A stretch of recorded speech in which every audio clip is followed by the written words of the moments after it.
না। এইবার ওই বাছুরটাকে নিয়ে রাধারানীকে দিয়ে বলছে, দেখ বুড়িমা তোর জন্য এই বাছুরিকে পাঠিয়েছে, এক কাজ কর, বাছুরিটা বলে বুকে জড়িয়ে ধরবি আর বাছুরটা বুকে নিয়ে তুই জটিলা মায়ের সামনে দিয়ে যাবি।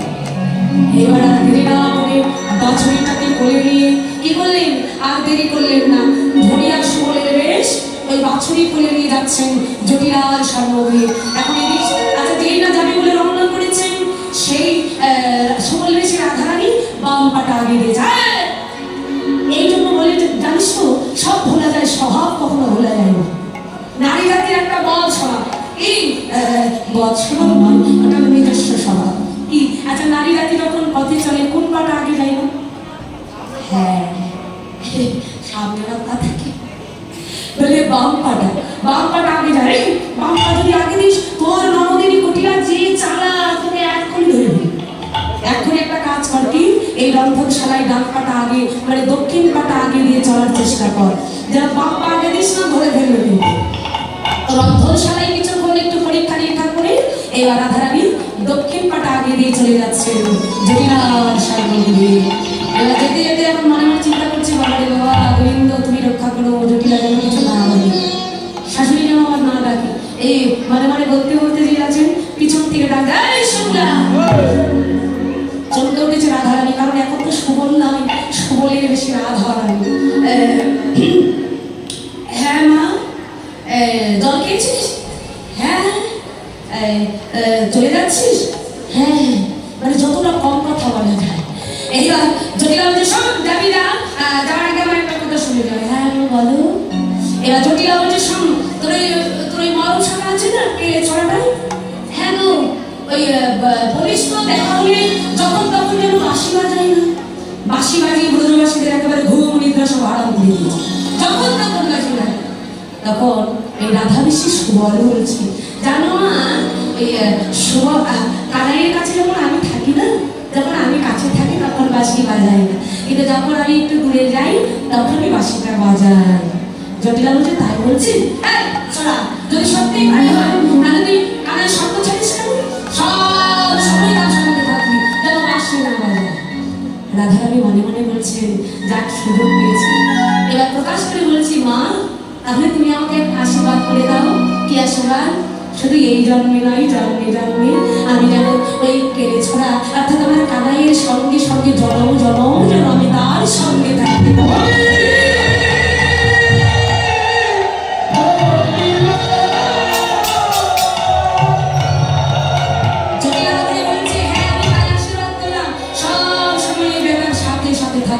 যেন বাঁশি বাজানোর সময় না পায়, বাঁশি বাজিয়ে আমাদের ঘরের বউটাকে পাগল করে দিল। এবার কি বলেন, জটিলার চরণে প্রণাম করে অনেক চাকরি চুকরি করে সুবলের রাধারানী বেরিয়ে এলেন।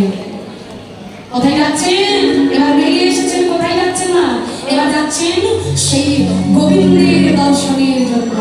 সুবলের বেশে গৌরী সকলকে বলি, সুবলের বেশে গৌরী অতি সকলকে বলি, হরি হরি সারায়ে বলে, হরি হরি সারায়ে মন্দ মন্দ বলে ধারাহে গুণামে,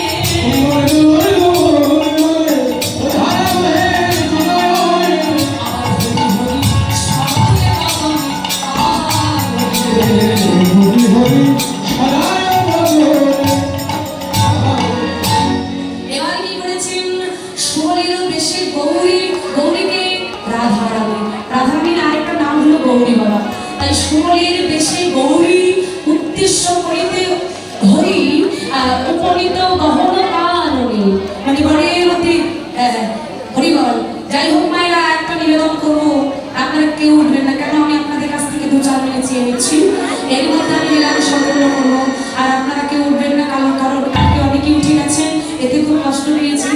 আজকে কেউ উঠবেন না, কারণ আজকে একটা সংকীর্তন, আপনারা হরিকথা শ্রবণের নিমিত্তে যেটা হবে আপনি দান করবেন। আর এই দান হয়ে যাক, এর ভিতরে অল্প সময়ের ভিতরে আমি মিলনের দিকে নিয়ে যাচ্ছি। আর কেউ উঠো না, দয়া করে এইটুকু সময় আর কেউ উঠো না, হরিবল যাও চলে যাও। এবার যখন ওই হরি হরি স্মরণ করতে করতে বনের ভেতরে প্রবেশ করলে, একটু লক্ষ্য করেন, বনের ভেতরে প্রবেশ করে দেখছেন কোথায় আমার গোবিন্দ দেখলেন রাধা কুণ্ডের তীরে গোবিন্দ আমার চৈতন্য হয়ে পড়ে আছেন ভিড়ায়। রাধা সুমনের সে রাধারানী এবার এসে সামনে উপনীত হয়েছেন। যেই না গোবিন্দ রাধার বদনটা দর্শন করেছেন, রাধা বেশে সুমনের বেশে চিনতে পারলেন না। আজকে রাধারানীকে চিনতে পারলেন না সুমনের বেশে দেখে।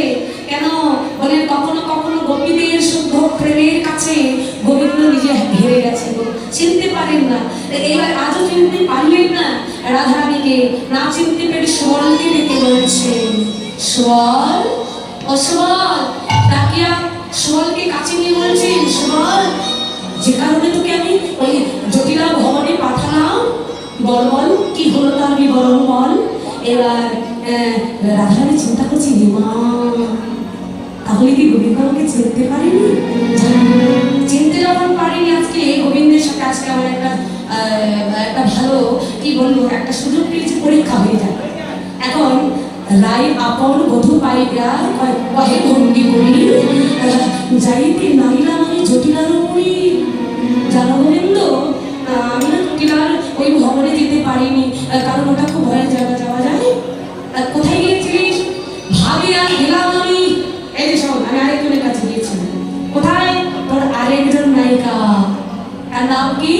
ভাবিয়া গেলাম আমি চন্দ্রের ভবনে, চন্দ্রের ভবনে তাহার নিকট সব কহিলাম বিবরণে, কহিলাম বিবরণে। ওখানে বাইরে এবার একটু খুব কি বলবো, খুবই মধুলীলা একটু একটু স্মরণ করুন। এখন ওই রাধা বেশি সুবল যেই গোবিন্দ চিনতে পারিনি বাবা, ওই সুযোগে বলছে, জানিস আমি ওই রাধার কাছে না গিয়ে না যেতে পেরে আমি আরেকজন আরো ভবনে গেলাম। কার কাছে? তোর আরেকজন নায়িকা ওই চন্দ্রের কাছে। হ্যাঁ রে, বলছি চলবে তো? চন্দ্রা যদি হয় তাহলে আমাকে আজ্ঞা কর। আজ্ঞা নইলে যাইতে নারী চন্দ্রের ভুবনে, চন্দ্রের ভুবনে। বললেন আজ্ঞা নইলে আনতে নারী সেই সে প্রেয়সী, আজ্ঞা হইলে গিয়া আনি সেই কালো শশী। আজ্ঞা কর, আমাকে আজ্ঞা কর, তাহলে আমি এই চন্দ্রের কাছে গিয়ে দেব। গোবিন্দ বলছে, সুবল তুমি তো সব জানো, বারিক পিয়াসে অমল কবি পান। আমার তৃষ্ণা লেগেছে জল, আর তুই আমাকে আগুন এনে দিচ্ছিস, তাই কি হয়? আমি আর এই প্রাণই রাখবো না। এই বলে গোবিন্দ কি বলে না দেরি না করে এই বলি শ্রী গোবিন্দ এই বলি রাধা কুণ্ডে ঝাঁপ দিতে গেল।